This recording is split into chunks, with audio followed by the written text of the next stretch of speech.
everyone, it's Kaifu here with another video for you guys. Today's video will be me teaching you guys how this tree FTK works. So this is a very old format, last year's New Frontier. And for those who are wondering what is last year's New Frontier, it was with the Grim cluster with the 4 expansion set along with the Owls cluster with the 4 expansion set. So it was a full cluster format. So pretty much this will be the tree FTK. Now I'm pretty sure a lot of you guys should know what the tree OTK is. So the combination is the Morgiana and this Whisper, right? And pretty much these 2 cards alone allows you to OTK your opponent on the second turn. And I'm pretty sure a lot of you guys should know this by now because this was very popular back then last year in about June or July when the BFA was released. So for those who are wondering what is the FTK or the OTK is about mostly, so the OTK is pretty simple, and like I said before, a lot of you guys should know this. So pretty much you drop the Morgiana, and Morgiana, each time you draw a card from a card effect outside of your draw phase, you get to check top 3 and add 1 to hand and put the rest back to the bottom and check top 3 and loop it around. So with this, you put yourself down to 100 life point and you draw 7 cards, but however you use Morgiana to fit, you check 3 cards per draw, so 21 cards pretty much. And from there you dig through half of your deck and get key pieces you need in FTK or OTK your opponent from there. Now, that is the standard play, but what if I told you back then last year there was an FTK version of it, which I used last year in last year's Sydney GP in Australia. Not a lot of people know about this, but I'm pretty sure some should know about it, about this FTK build, but a lot of people do not know. So now the thing with this FTK engine is the same engine, almost identical to Chronos FTK. For those that know what Chronos FTK does, is an origin format where it allows you to FTK your opponent on the first turn before your opponent has a chance, or especially going second, and if your opponent has a way to stop it, you still draw a lot of cards out of it. So the FTK for Chronos is very similar to it, but however, the difference between the Chronos FTK and the Tree FTK, it doesn't take 20 minutes, it takes like 5 to 10 minutes to FTK your opponent. It's really fast. So it's not as bad as Chronos FTK, because again, Chronos FTK can juice out that 50-minute round or 60-minute round depending on the TO's final decision. You can juice it out and then win from there. But however, this is like a 10-minute FTK. So I'm going to show you guys how it works. So you may be wondering, there's no way this FTK back then. I don't believe when I was playing New Frontier there was no such thing as FTK. There was FTK, but really a lot of people did not know about this FTK. It was very rare to occur because you do require 5 cards in hand to do this FTK. So which include the Morgiana and the Whisper of the Abyss. So you need 3 more cards to enable the FTK play. But however, again, not a lot of people know about because this wasn't a popular card back then when it was first released, and it's not a popular card right now. So that's the reason why. So now you'd be wondering, okay, if you say it is true, what is the other 3 key pieces? Now, it's a very unpopular choice for most New Frontiers decks, and no one even uses it to this day, except for maybe older format as well, such as Origin and so on. And this one of the engine that Chronos used, which is 3 Deep Blues. Now, by having 3 Deep Blues in hand and Whisper of the Abyss and Morgiana, this is guaranteed you to FTK your opponent on the first play. Especially back then we didn't have Energize, so pretty much there's no such thing, first turn Lightning Strike or first turn Whirlwind, none of those. Well, none of those. So pretty much if you had this opening hand, it was a 80 to 90% chance of you FTKing your opponent on the turn you play it. And you're wondering, okay, how does it really work? You see the pieces, but I don't see how it really works. So how it works is you pretty much doing an early play of tree OTK. Instead of a second turn OTK, you're doing the first turn OTK, which is the FTK pretty much. Whoops, and I'll show you guys how it actually works. Again, the deck has similar engines to a Chronos FTK. So again, it relies on a lot of regalias and so on, a lot of draw powers, etc, etc. So I'm going to be showing you guys. So now, let's say we had this opening hand, right? Let's say we do have this opening. You drew the Exodia hand. From my point of view, I call this Exodia because literally it is Exodia. So let's put this down here and show you guys how it really works. So you have your tree, right? So let's say you're on the play, and from this point you will literally win the game because, again, back then we didn't have Energize, so meaning there's no interaction. If your opponent has Thunder or Whirlwind, you cannot interact on the first turn. So before you do anything, the Magic Stone lineup has Black Silent, Rules of Memory, and Basic Magic Stone, Green Magic Stone. Now, You'd be wondering, well, why Killing Stone is not here? Because Killing Stone didn't exist back then, and the Shock Rock didn't, or the Shit Rocks back then, it didn't exist back then as well. So it was impossible. So let's say that we're doing this back in 2016. So this is just a 2016 format. So there's no Energize, there's no Thomas, there's no Iraqi, but we didn't have any of those. So this will be your FTK play. So how it works is that, let's say for scenario, the top card is a Rules Memorial, right, or a Black Sign. Of course, we require one black source at least. So let's say we drop the Deep Blue, and when we tap, we get the Rules Memorial, right?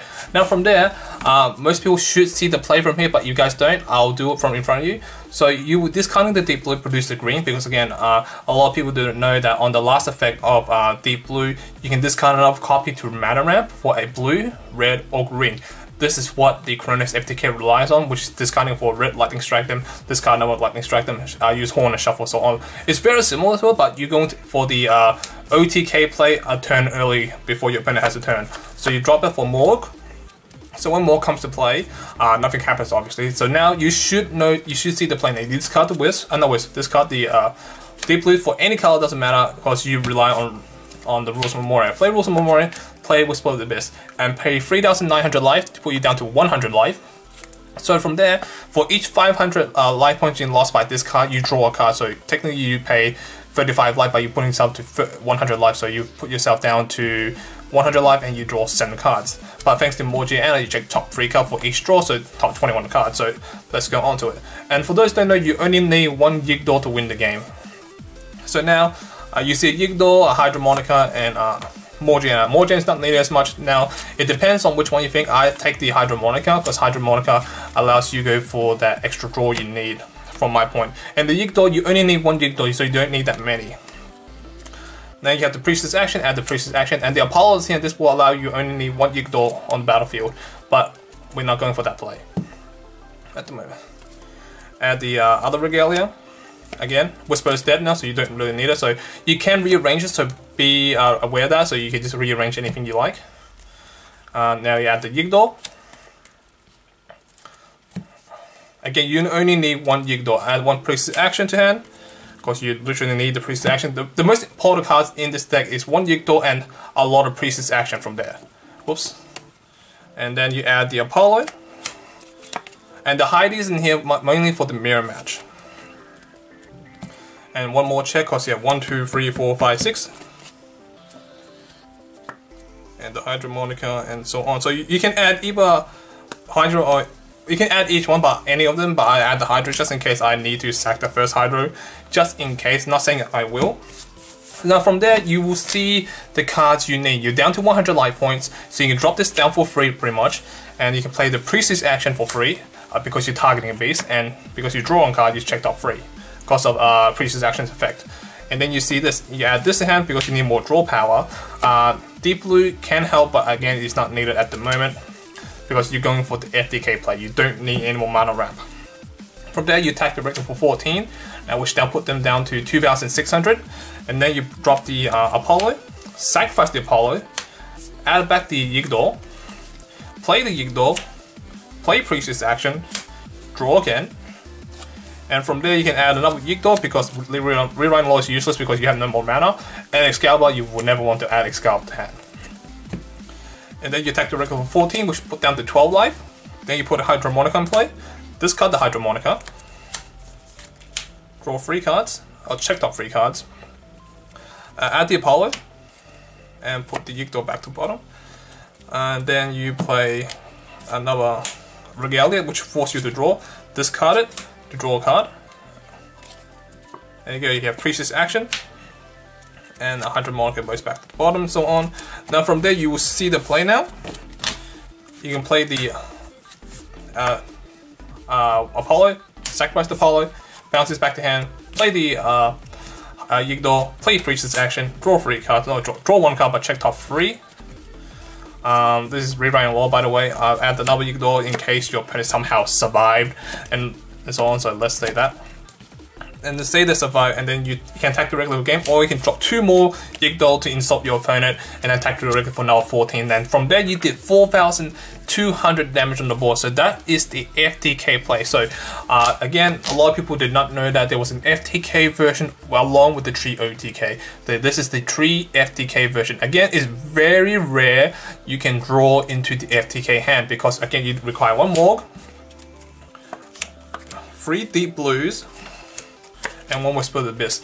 You require these 5 certain cards in hand in order a chance to FTK your opponent, because what I mean by chance is because it's not guaranteed you're going to FTK your opponent, because it depends what you draw from the Whisper of the Abyss, depends how many Priestess action you draw, depends how many Apollo you draw from this, and so on. It really depends, and so on.